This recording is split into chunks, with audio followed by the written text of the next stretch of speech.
मेरे घर में एक 14 साल की लड़की काम करती थी। एक दिन उसने मेरी पत्नी के कपड़े पहनकर मेरे कमरे में आ गई और उसने कमरे का दरवाज़ा अंदर से बंद करके मेरे साथ ऐसा किया जानकर आपके भी होश उड़ जाएंगे। दोस्तों, मेरा नाम राज है और मैं दिल्ली में रहता हूँ। वैसे तो मेरा घर पटना में है, लेकिन मैं काम के कारण दिल्ली में ही रहता हूँ। दिल्ली में मैं एक छोटे से कंपनी में काम करता हूँ, जिस कंपनी की तरफ से मुझे एक घर दिया गया है। हालांकि उस घर पे मैं और मेरा एक रूममेट भी रहा करता था। हम दोनों उसी ऑफिस में काम करते थे। लेकिन पिछले कुछ दिनों से मेरा दोस्त, जो मेरा रूममेट था, वह कंपनी को छोड़कर किसी दूसरी कंपनी में चला गया है। इसलिए उस घर में मैं अभी अकेला रहता हूँ। वैसे मेरी उम्र 22 वर्ष है। मैं देखने में लंबा चौड़ा और हट्टा कट्टा व्यक्ति हूँ। कोई मुझे देखकर नहीं कह सकता कि मेरी उम्र मात्र केवल 22 वर्ष हो रही है। मेरे फैमिली के सभी लोग बिहार में ही रहते हैं। मेरा बिहार में अपना घर है, जहाँ पर मेरे मम्मी पापा, मेरे भाई और मेरी एक छोटी बहन रहती है।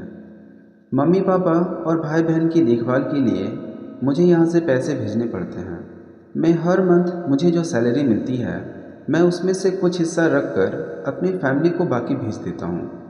मेरी अभी शादी नहीं हुई है। जब मेरा रूममेट मेरे पास रहता था, यानी कि हम लोग जब एक साथ रहते थे, तो हम लोग रात में बहुत पार्टी किया करते थे। मेरा दोस्त हमेशा अपनी गर्लफ्रेंड्स के बारे में बताता रहता था, वह उसके साथ किस तरह से वह सभी चीज़ें करता। दोस्तों, मैं तो एक कुंवारा था। उन लोगों की बातें सुनकर मेरा भी मन मचल उठता था। मैं भी उन लोगों को कहता कि मुझे भी अपने किस्से सुनाते रहो। वह सभी दोस्त मुझे अपनी अपनी किस्से सुनाते हैं और उन्होंने मुझसे भी कहा था कि तुम भी एक गर्लफ्रेंड पटा लो, बहुत मज़ा आता है। मैंने भी कहा, अरे कहाँ मेरी किस्मत है। दोस्तों ने कहा, ठीक है, अगर तुम नहीं चाहते हो तो मैं तुम्हारे लिए एक लड़की पसंद कर देता हूँ। मैं सब कुछ कर दूँगा, बस तुम्हें जाकर बोलना होगा। ठीक अगले दिन जब मैं ऑफिस गया, तो मेरे उसी कमीने दोस्त ने मेरे ऑफिस की एक रिया नाम की लड़की को मेरे बारे में बता दिया। शायद रिया भी मुझे बहुत पसंद करती थी। उसने रिया से कहा कि मैं उसे पसंद करता हूँ और मैं उससे बात करना चाहता हूँ, लेकिन मैं डर के कारण नहीं बोल पा रहा था। उसने मेरी पूरी की पूरी सेटिंग कर दी थी, लेकिन मुझे इसके बारे में कुछ भी पता नहीं था। रिया दिखने में बहुत सुंदर थी। उसके लंबे लंबे बाल और उसका गोरा बदन किसी भी लड़का का मन मोह सकता था। वह सच में बहुत सुंदर थी। ऑफिस का काम ख़त्म होने के बाद जब हम लोग सब ऑफिस से बाहर निकले, तो रिया मेरे पास आ गई। मेरे जितने भी दोस्त हैं उन सभी को इस बारे में पता था, इसलिए आज वो लोग मेरे साथ नहीं थे। मैं ऑफिस के बाहर अपने दोस्तों का इंतज़ार कर रहा था। मैंने अपने दोस्तों को कॉल भी किया, लेकिन किसी ने मेरा कॉल नहीं उठाया। फिर मैंने देखा कि रिया मेरे पास आ रही थी। हाँ, ये सही है कि मैं रिया को पसंद करता था, लेकिन मैंने उसे कभी नहीं कह पाया। जब रिया मेरे पास आ रही थी, तो उसके पास आते ही मेरे हार्ट बीट बहुत तेज़ हो गया। रिया एक शहर की लड़की थी। उसे लड़कों के साथ बात करने में कोई भी हेजिटेशन नहीं था, लेकिन मैं गांव का लड़का था। अभी कुछ ही साल हुए थे मुझे शहर आए हुए और शहर में काम करते हुए, जबकि रिया पहले से ही शहर में रहती थी और वह अक्सर शहर में इस तरह की बातें हमेशा होते रहता था। लड़कों के साथ बात करना, घूमना फिरना उसके लिए कैजुअल सी बात थी, लेकिन मेरे लिए अलग था। जब वो मेरे पास आई, मेरा हार्ट बीट बहुत तेज़ हो गया। फिर वो मेरे पास आकर मेरा हाथ पकड़ ली और उसने कहने लगा कि चलो आज घूमने चलते हैं, ऑफिस का ड्यूटी तो ख़त्म हो चुका है, किसी रेस्टोरेंट में चलते हैं और आराम से बातें करते हैं। मुझे कुछ समझ में नहीं आ रहा था। मैंने रिया से कहा, रिया मुझे घर जाना होगा, मेरे दोस्त आते ही होंगे, फिर हम लोग चले जाएंगे। तो उसने कहा, आज तुम्हारा कोई भी दोस्त नहीं आएगा, तुम मेरे साथ चलोगे कि मैं तुम्हें खुद लेकर जाऊं। रिया का इस तरह का दोस्ताना व्यवहार आज से पहले कभी नहीं था। हाँ, रिया को मैं पसंद करता था और रिया भी मुझे देखा करती थी। बस हम लोग एक दूसरे को आंखों से ही देखा करते थे, लेकिन कभी भी आज तक बात नहीं किए थे। लेकिन आज रिया मुझसे सामने से आकर खुद बात कर रही है, क्योंकि मेरे दोस्त ने इसे सभी बातें बता दी थी।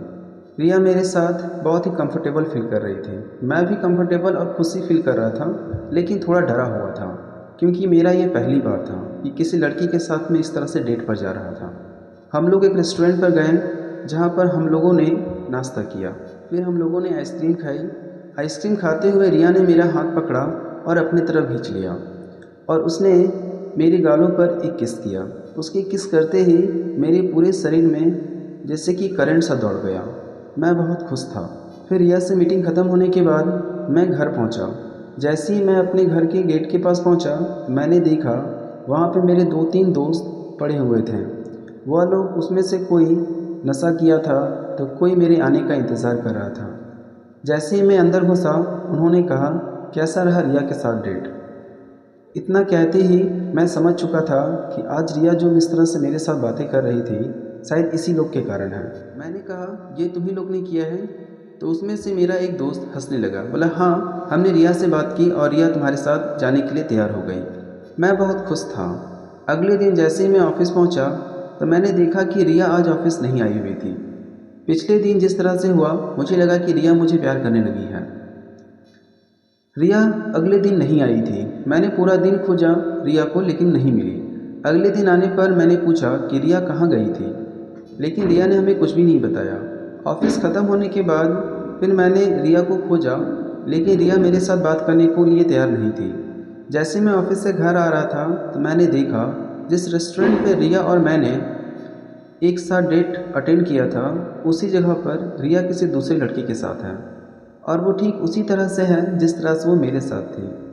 मैंने सोचा कि मैं रिया से जाकर बात करूं, लेकिन रिया के लिए तो यह एक कैजुअल सी बात थी। लड़कों के साथ बात करना उसके लिए एक कैजुअल बात थी कि किसी के साथ जाना, घूमना फिरना उसके लिए अच्छा था या आसान लगता था। लेकिन मैं एक शहर का लड़का था नहीं था, मैं एक गांव का लड़का था, तो मेरे लिए किसी लड़की का बात करना बहुत अलग होता है। मुझे लगा कि रिया मुझसे प्यार करती है, लेकिन रिया तो सभी के साथ इस तरह से करती है। मुझे बड़ा दुख हुआ। फिर मैंने सोच लिया कि ये गर्लफ्रेंड्स का चक्कर छोड़ो। फिर मैं अपने काम पर लग गया, क्योंकि मैं अपने घर का एक बड़ा बेटा था। मुझे घर को सपोर्ट करना था और साथ ही साथ घर को चलाना भी था। मेरे कंधों पर अपनी बहन की शादी की जिम्मेदारी थी। मैंने इन सभी से दूर हटा। जैसे मैं घर पहुंचा, मैं थोड़ा उदास था। मेरे दोस्तों ने पूछा कि क्या हुआ। मैंने कुछ भी नहीं बताया। उसमें से मेरे एक दोस्त ने कहा कि शायद रिया की असलियत इसे पता चल गई है। फिर मेरे दोस्त ने मुझे समझाया कि अरे देखो, रिया एक शहर की लड़की है, उसके लड़कों के साथ बात करना उसके लिए एक आम बात है। मैंने कहा ठीक है, मैं उसके बारे में बात नहीं करना चाहता हूँ, लेकिन अगर दिल से पूछा जाए तो मुझे बड़ा दुख हुआ था। पता नहीं, लेकिन मुझे रिया से प्यार हो गया था। मैं सो गया। उसी रात को मेरे फ़ोन पर बहुत सारा घंटियाँ बजी। मैं बहुत उदास था, इसलिए मैंने फ़ोन को एक साइड पर रखकर छोड़ दिया। जैसे ही मैंने सुबह उठा तो मैंने देखा कि मेरे घर से मेरी माँ ने बहुत बार कॉल किया था। कॉल देखने के बाद मैं झट से तुरंत माँ को फ़ोन किया। मैं डर गया था कि इतना कॉल मेरी माँ कभी नहीं करती है, शायद कुछ हुआ होगा। मेरी माँ ने कॉल उठाया और कहा, पिताजी की तबीयत रात में अचानक ख़राब हो गई थी, इसलिए मैंने तुम्हें कॉल किया, लेकिन तुमने नहीं उठाया। हम लोगों ने पास के हॉस्पिटल में पिताजी का दाखिला करवाया है। तुम जल्दी से आ जाओ और हो सके तो कुछ पैसे लेकर आना। इतना कहने के बाद मैंने अपने दोस्तों से कहा कि सुनो, मुझे घर जाना होगा, मेरे पिताजी की तबीयत बहुत ज़्यादा ख़राब है। मैंने अपने दोस्तों से ये भी कहा कि मुझे पैसों की बहुत ज़रूरत है। मेरे सभी दोस्त बहुत अच्छे थे। उन्होंने अपने अपने हिस्से से जितना हो पाया उतना पैसा मुझे दिया। उन पैसों को लेकर मैं सीधा बिहार की ओर चला आया। मैं बिहार के पास पहुंचा तो मेरा भाई मुझे स्टेशन लेने आया हुआ था। मैंने कहा, पापा की तबीयत कैसी है? उसने कहा, पापा अभी ठीक है, हॉस्पिटल से हम लोग घर ले आए हैं। हम गए तो देखें कि पापा की तबीयत कुछ ज़्यादा ही ख़राब थी। उनका चेहरा पहले से डाउन हो चुका था। मैंने सोचा मैं कुछ दिन तक यहीं पर रहूं, जिससे उनकी देखभाल कर सकूं। मैंने काम पे एप्लीकेशन डाल दिया कि मैं कुछ दिन अभी ऑफिस नहीं आ सकता। मेरा बॉस उनसे बहुत ज़्यादा प्रभावित था। मैं अक्सर उनके काम बहुत आसानी से कर दिया करता था, उनके एक बार कहने पर ही। इसलिए उन्होंने मेरे लीव एप्लीकेशन को एक्सेप्ट कर लिया। पर्सनली उन्होंने मुझे कॉल किया और कहा, तुम्हें जितने दिन की ज़रूरत है तुम रह सकते हो, तुम्हारी सैलरी वैसे ही रहेगी। मैं अपने मम्मी पापा के साथ रहने लगा। मैं एक छुट्टी की तरह यहाँ पे बिताने लगा अपने दिन को। जब मैं एक दिन बैठा हुआ था तो मेरी मम्मी और पापा ने कहा, बेटा तुम्हारी शादी करवा देते हैं, ज़्यादा बढ़िया रहेगा। उन्होंने ये भी कहा कि तुम दिल्ली में रहते हो और यहाँ अगर किसी को कुछ हो जाए तो फिर बहुत दिक्कत होगा, तो तुम यहीं पे आ जाओ। मैंने कहा, नहीं माँ, कुछ सालों के बाद जिस ऑफिस में मैं काम करता हूँ उसका छोटा ब्रांच यहीं पे खुलने वाला है, यानी बिहार में ही उसकी ऑफिस जो बनेगी, तब मैं यहीं पे रह जाऊँगा। अगर मैं वहीं पे रहता हूँ और मेरा ट्रांसफ़र यहाँ हो जाता है तो मेरी सैलरी उतनी ही बनी हुई रहेगी, कुछ सालों की ही तो बात है। मेरी माँ ने कहा, ठीक है, लेकिन तुम शादी कर लो। इसी छुट्टी के दौरान मैंने शादी कर ली। मेरी मम्मी पापा ने एक सुंदर सी लड़की से मेरी शादी करा दी। जिससे मेरी शादी हुई वह बिल्कुल रिया जैसी ही थी। वह देखने में रिया जैसी थी, लेकिन उसका स्वभाव थोड़ा सा अलग था। वह सभी के साथ अच्छे से बात करती, लेकिन पता नहीं क्यों मेरे साथ उस तरह से कंफर्टेबल नहीं हो पा रही थी। शादी के पहली रात भी उसने मुझे कहा कि मेरे से थोड़ा दूर रहिएगा, मेरा अभी सर्कल चल रहा है। मुझे पता था कि वो झूठ बोल रही है, क्योंकि पीरियड के दौरान उस तरह का दर्द नहीं वो फील कर रही थी जिस तरह से होना चाहिए था। मुझे लगा कि चलो ठीक है, एक सप्ते के बाद हमारी पति पत्नी जैसा संबंध बन जाएगा। लेकिन एक सप्ताह तक बीत गया, वह मुझे अपने पास आने से रोकने लगी। मैं समझ चुका था कि शायद कोई बात है, लेकिन मैं उसे क्या कहता। अगर कहता तो मेरे मम्मी पापा को अच्छा नहीं लगता जब उन्हें पता चलता। जब मेरी छुट्टी ख़त्म हो गई तो मैंने अपनी माँ से कहा, मैं यहाँ से जा रहा हूँ, मैं वहीं पर रहूँगा और कुछ सालों के बाद मैं वापस चला आऊँगा। मैंने अपनी पत्नी से कहा, तुम मेरे साथ चलो, लेकिन उसने मुंह बनाते हुए कहा, ठीक है। मैं अपनी पत्नी को लेते हुए अपने ऑफिस से मिले हुए घर की ओर चला गया। जब मैं वहाँ पहुँचा तो मैंने वहाँ देखकर मेरे होश उड़ गए। मेरे जितने भी दोस्त हैं वह सभी दोस्त कंपनी को छोड़कर किसी दूसरी कंपनी में चले गए थे, तो कुछ दोस्त अपने घर चले गए थे। मैंने सभी से बहुत कांटेक्ट करने की कोशिश की, लेकिन उसमें से केवल 1 या 2 का कांटेक्ट हो पाया। तो पता चला कि उन लोगों का बॉस के साथ कुछ कहा सुना हो गया, जिस कारण वो लोग ऑफिस छोड़कर किसी दूसरे ऑफिस में चले गए। तो कुछ के घर में प्रॉब्लम था तो वहाँ पे चले गए। अब उस घर में केवल मैं और मेरी पत्नी ही थे। मैं और मेरी पत्नी वहाँ पे रहने लगे। पत्नी को काम ना करना पड़े इसके लिए मैंने एक नौकरानी की व्यवस्था कर दी। हमारे घर में जो नौकरानी आई थी वह 14 साल की एक सुंदर सी लड़की थी। वह एक गरीब परिवार से बिलोंग करती थी। मैंने उस लड़की से कहा, तुम्हें घर पे रहना होगा और घर के सभी कामों को करना होगा। वह लड़की मेरे कहे अनुसार ही सारा काम करती थी। मेरी पत्नी मेरे से दूर दूर रहने लगती। जब भी मैं घर आता वो मेरे से कोशिश करती कि वह दूर ही रहे। शादी होने के बाद भी मैंने अपनी पत्नी को अभी तक छुआ भी नहीं था। मेरी पत्नी हमेशा हमसे दूर ही रहती थी। एक दिन जब मैं घर में था तो मैंने देखा मेरी पत्नी हमेशा कॉल पर किसी से बातें करती। मैंने नौकरानी से कहा कि जब मैं यहाँ से चला जाता हूँ तो मेरी पत्नी क्या करती है। पहली बार में वह नौकरानी तो चुप हो जाती है। फिर जब मैंने उससे पूछा तो उन्होंने कहा कि आपके जाने के बाद आपके घर में एक साहिब आते हैं जो मालकिन को एक कमरे में ले जाकर बंद कर देते हैं। फिर कमरे से अजीब अजीब सी आवाज़ें आती हैं। यह सब सुनने के बाद मैं पूरी तरह से शॉक हो गया। मैं समझ सकता था कि वह किस तरह की आवाज़ें थीं। मैंने अपनी नौकरानी से कहा, अब जब भी कभी दोबारा वह आदमी आए तो मुझे कॉल कर देना। मैंने एक छोटा सा मोबाइल अपनी नौकरानी को दे दिया था। मैं वापस अगले दिन कंपनी की ओर चला गया। मेरी पत्नी को पता था कि जब भी मैं कंपनी में काम करने जाता हूँ तो मैं एक ही बार शाम में आता हूँ। ठीक इसी तरह से मैं चला गया। दोपहर के 12 बजे मेरी नौकरानी ने मुझे फ़ोन किया और उन्होंने मुझे कहा कि साहब वही आदमी आए हुए हैं। इतना सुनते ही मैं झट से घर की ओर दौड़ने लगा। जैसे मैं घर के दरवाजे पर पहुंचा तो सच में मेरी पत्नी का कमरा अंदर से बंद था और पत्नी के अंदर की ओर से सिसहाने की आवाज़ें आ रही थी, जैसे मानो 2 लोग कुछ कर रहे हों। दोस्तों, आप समझ सकते हैं मैं किस तरह की आवाज़ें की बात कर रहा हूँ। इतना सुनने के बाद मेरा गुस्सा 7वें आसमान पर चढ़ा गया। मैंने दरवाजे को ज़ोर से धक्का मारा। अंदर से एक लड़के की आवाज़ आई, कौन है?